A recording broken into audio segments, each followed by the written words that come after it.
Nagsalita na po si Bamban Tarlac Mayor Alice Guo tungkol po sa kanyang pagkatao.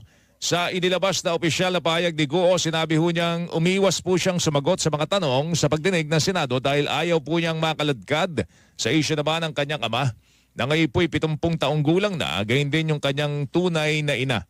Para malinaw na po ang lahat, binunyag po ni Guo na isa po siyang love child o anak ng kanyang ama mula sa dating kasambahay.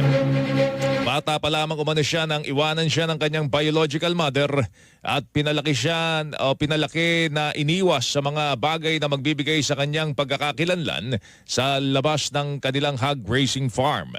Totoo rin naman ang sinabi ho niya sa Senado na sa bahay lang po siya nag-aral at wala siyang papel o diploma ng isang formal na edukasyon.